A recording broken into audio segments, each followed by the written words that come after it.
इसलिए मैंने उस घर को छोड़ दिया, क्योंकि उसमें मेरे लिए कोई जगह नहीं थी। तो मैं मुक्त हुई। मुक्ति की कामना किस तरह की है। दूसरी एक थेरी कहती है, और ये बहुत बड़ी बात है, इसको हम आप ही लोगों के साथ से कह सकते हैं, सार्वजनिक मंच में तो कहने की हिम्मत मेरी भी ना पड़े। तो दूसरी, और ये मैं नहीं कह रही हूं, ये थेरी कह रही है। वो थेरी कहती है कि आपको ये किसने बताया कि गंगा के स्नान से पाप की मुक्ति हो जाती है।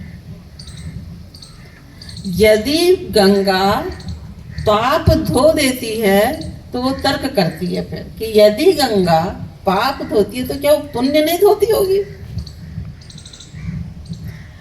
फिर कहती है कि यदि गंगा स्नान से ही सारे के सारी मुक्ति संभव है, तब फिर ये गंगा में इतने सारे जलचर हैं क्यों। ये तो सारे के सारे कब के स्वर्ग को प्राप्त कर चुके होते, यदि स्वर्ग है तो।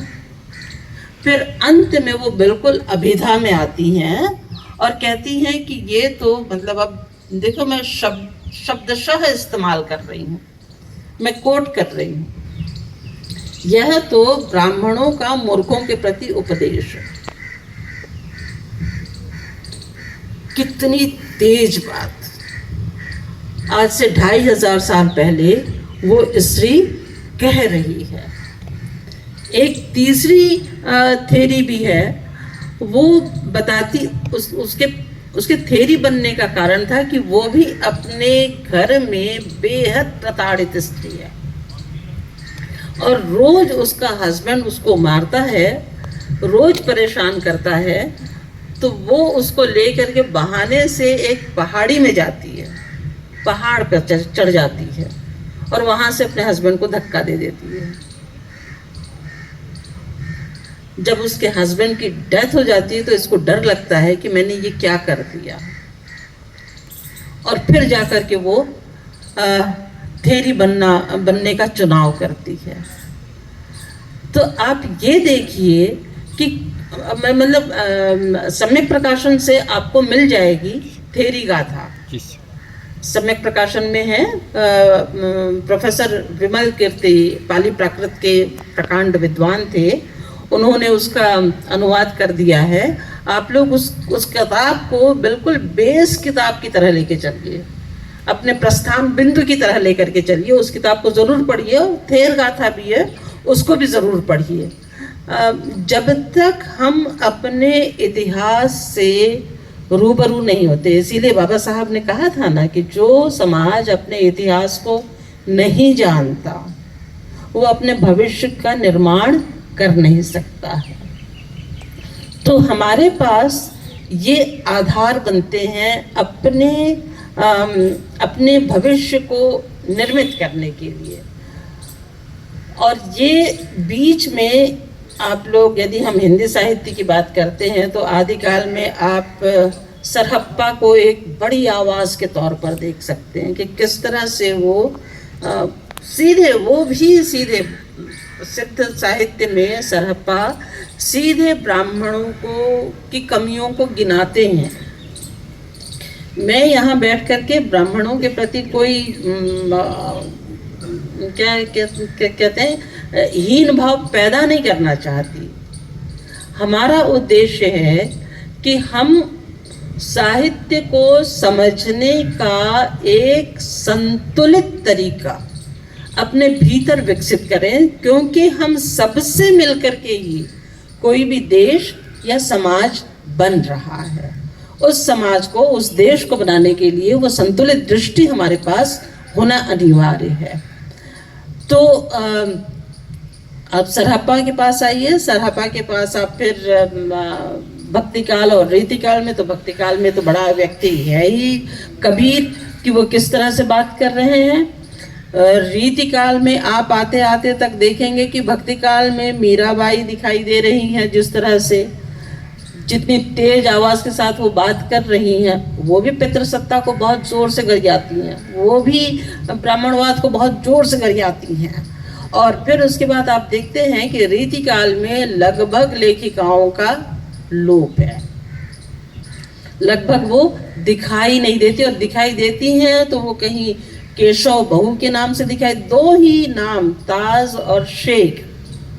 अब ये दोनों नाम से लग रहा है कि मुस्लिम है, तो ये दो नाम ही हमको दिखाई देते हैं कि किस तरह से ये स्त्रियां काम कर रही हैं। और यदि केशव बहू के नाम से कोई रचना हमको मिल रही है या राय प्रवीण की रचनाएं मिल रही हैं, तो राय प्रवीण कौन है? वो रक्काशा हैं, वो नर्तकी हैं, वो राज दरबार में नृत्य कर रही हैं।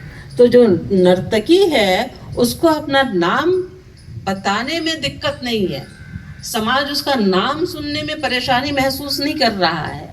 पर जो सो कॉल्ड घरेलू स्त्रियां हैं या जो सो कॉल्ड बहुत सम्मानित परिवारों की स्त्रियां हैं, वो अपना नाम नहीं बता रही है, वो केशव बहू के नाम से दिख रही हैं। नाम पता नहीं होना चाहिए स्त्रियों का। और जैसे ही मैं आपसे ये कह रही हूँ कि नाम पता नहीं होना चाहिए, इसका मतलब है कि आपकी पूरी की पूरी आइडेंटिटी को क्रश कर दिया गया।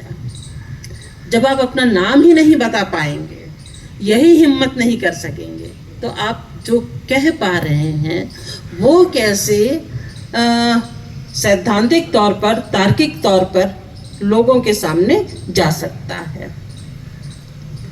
अब आप आधुनिक काल तक जब आते हैं, तो आधुनिक काल में हमारे सामने किस तरह की रचनाएं आ रही हैं। आप यदि विमेन आंदोलन की जो धाराएं हैं, विविध धाराएं हैं, यदि उसमें थोड़ा सा मैं जंप करती हूँ, समय कितना है मेरे पास मुझे नहीं पता है, तो मैं थोड़ा सा जंप करती हूँ, तो हम ये देखते हैं कि पहली वेव, दूसरी वेव और तीसरी वेव, तीसरी वेव में अलग अलग आइडेंटिटीज आपके सामने आकर के खड़ी हो जाती हैं। वो उस आइडेंटिटी से, विमेन लिबरलाइजेशन की उस आइडेंटिटी से अपने आप को एसोसिएट नहीं कर पा रही हैं, वो परेशानियां महसूस कर रही हैं, क्योंकि उसमें इनकी आवाज नहीं है। वहाँ वो हेड काउंटिंग जो हो रही है वो उसी ब्राह्मणवादी पितृसत्तात्मक समाज के भीतर काउंटिंग हो रही है। और इन दोनों ही बातों से, इन दोनों ही सिद्धांतों से हमारी लड़ाई बदस्तूर बनी हुई है, अब तक चल रही है। आप लोग अपने अपने बचपन में पढ़े गए लिटरेचर को याद करिए, जो भी आपके सामने रखा गया है उस लिटरेचर में हमको दिखाई देता है, चाहे समाज विज्ञान, मुख्यतः समाज विज्ञान याद करिए, उस समाज विज्ञान में आप राजा राम मोहन रॉय को पढ़ते हैं, आप ईश्वर चंद्र विद्यासागर को पढ़ते हैं, आप केशव चंद्र सेन को पढ़ते हैं, पर जो इन सबसे बड़ा काम करते हैं ज्योतिबा फूले, क्या आप लोगों ने पढ़ा? क्या आपके स्कूल के सिलेबस में ज्योतिबा फूले, सावित्रीबाई फूले, फातिमा शेख, उस्मान शेख दिखाई दिए? क्या वजह है कि रामविलास शर्मा जी जब हिंदी जाति की विवेचना कर रहे हैं तो राजा राम मोहन राय की चर्चा तो कर रहे हैं, पर ज्योतिबा फूले को छोड़ रहे हैं। अब आपको इससे एकेडमिक वर्ल्ड में होने वाले क्या विभाजन है इसका पता चलेगा। जिस समाज ने, जिन व्यक्तियों ने समाज की हर एक स्त्री, पहली 8 लड़कियां सावित्रीबाई फुले के स्कूल में थी, उसमें 5 अपर कास्ट हैं और 4 लोअर कास्ट हैं। तो जिन लोगों ने एजुकेशन को एक औजार बना करके सबके लिए बराबरी से काम किया, वो वाला पूरा हिस्सा सिरे से गायब है। और इसलिए आप महाराष्ट्र के आंदोलन को पूरे भारत के आंदोलन के साथ देखेंगे, इन दोनों की समझ को जब आप देखेंगे, इनमें तुलना करेंगे, तो आपको अंतर समझ में आएगा कि वो वाली समझ जो वहाँ बन रही है, उसको पैदा करने का साहित्य हमारे भीतर डाला ही नहीं जा रहा है। अब एक और छोटा सा उदाहरण आप लोगों के साथ इसी दुनिया का देना चाहती हूँ। बहुत गरियाया जाता है ना दलित समाज को या आदिवासी समाज को कि आरक्षण की वजह से यहाँ है। तो यस, आरक्षण नहीं होता तो हम यहाँ नहीं ही होते। दूसरी बात, अब आरक्षण के साथ बाध्यताएं शुरू हुई कि अब आपको करना ही होगा। बैकलॉग कितना बड़ा बचा हुआ, अब तो हम लोग इस तरह की कोई बात कर भी नहीं सकते हैं, जबकि सरकारी संस्थान लगातार संकुचित होते जा रहे हैं। तो जब ये था, तब मैं आप लोगों को बताना चाहूँगी कि किस तरह से रिजर्वेशन डिज़ाइन किया जाता था। आज से करीब 30 साल पहले कंप्यूटर साइंस, बायोटेक्नोलॉजी, ये ऐसे विषय थे जो बिल्कुल नए थे, एकदम नए विषय। और 30 साल पहले चाहे दलित हो या आदिवासी हो, उसका एजुकेशन के साथ कितना एक्सपोजर रहा होगा। यहाँ हमने जब पढ़ना सीखा था तो लिटरेचर, सोशल साइंस से ही हमारा वास्ता हो रहा था। जो रिजर्वेशन लागू हो रहा था, जिसमें सामान्य वर्ग से भी प्रोफेसर मिलना कठिन था, क्योंकि विषय ही बिल्कुल नए थे। दो का नाम मैंने आपसे लिया, बायोटेक्नोलॉजी और कंप्यूटर साइंस। इन दोनों में प्रोफेसर की पोस्ट एससी और एसटी के लिए रिजर्व कर दी गई। अब इससे हमको ये मंशा समझ में आती है कि क्या वाकई आप जिस तरह के संवैधानिक भारत की मांग हम कर रहे हैं, वो जब तक उसको संचालित करने वाले लोग जो विभिन्न पदों पर बैठे हुए हैं, उनके माध्यम से लागू नहीं किया जाएगा, तब तक तो संभव ही नहीं है। तो आप ये देखते हैं कि एक बड़ा गैप अभी भी ये बना हुआ दिखाई देता है। हमको किस तरह से रोका जाए। एक अभी हमारे यहाँ जामिया में प्रोफेसर प्रेमचंद पातंजलि आए थे। उनकी एक किताब है, आप लोग ज़रूर पढ़िए।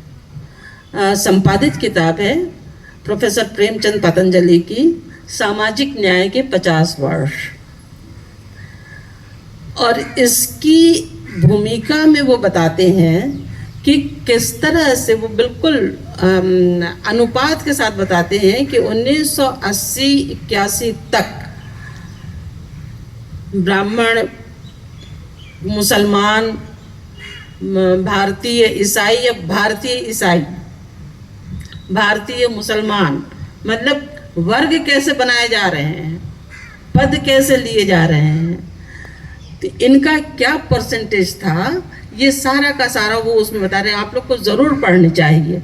और 1981 तक वो 3 वर्ग को एक कैटेगरी में लेते हैं, अनुसूचित जाति, जनजाति और अन्य पिछड़ा वर्ग। और 1981 में सरकारी नौकरियों में इन तीनों वर्गों का प्रतिशत 1 था। इसके बाद विशेष भर्ती अभियान शुरू होता है और 90 तक आते आते हम प्राइवेटाइजेशन में आ जाते हैं। तो जो प्राइवेटाइजेशन है उसमें अभी भी लड़ाइयाँ ये इस बात की चल रही हैं कि जैसे ही आप सरकारी किसी भी तरह का सरकारी सहयोग प्राप्त करते हैं या ज़मीन भी आप ले रहे हैं, तो इसके बाद आपको आरक्षण के नियमों का पालन करना होगा। हम देखते हैं कि ये सारी चीज़ें नहीं हो रही, और जैसे ही आप इन नियमों का पालन नहीं करेंगे तो आप देश के समग्र विकास की, समेकित विकास की कल्पना नहीं कर सकते हैं। वो विकलांग होगा, वो पंगु होगा, वो आगे नहीं बढ़ पाएगा। तो बहुत ही मतलब कि अलग अलग तरह की समस्याएं हमारे सामने हैं। जिस तरह से अब आप मतलब पहले हम ये कहा करते थे कि केवल गांव में ही परेशानियां हैं आरक्षित वर्गों को लेकर के, दलित वर्गों को लेकर के, पर जैसे जैसे गांव शहर की तरफ आता गया तो उसने आधुनिक सुख सुविधाएं, भोग विलास की वस्तुएं तो ज़रूर हासिल की, लेकिन मानसिकता वहीं की वो रख रहा है। ये हमारे लिए परेशानी का कारण है। इनका सीधा सीधा पता आपको चाहे मोहनदास मिश्राएँ हों, चाहे जयप्रकाश करदम हो, या बहुत खूबसूरती से बहुत सघन और सुगठित रूप में आपको दिखाई देगा तो कैलाश वानखेड़े के साहित्य में दिखाई देगा कि किस तरह से जो जाति नाम की परेशानी है वो अपनी तमाम उपलब्धियों को प्राप्त कर लेने के बाद भी उद्ध्वस्त नहीं हो रही है। ऐसे कितने लोग होंगे जिन लोगों ने जसिंता किरकिट्टा की तरह उन संस्थानों से पुरस्कार लेने से इनकार कर दिया जो परोक्ष अथवा अपरोक्ष रूप से सरकार के विभाजनकारी नीतियों का समर्थन करते हो। तो जब तक साहित्यकार इन संवेदनाओं को लेकर के समूचे समाज को, मतलब जिस तरह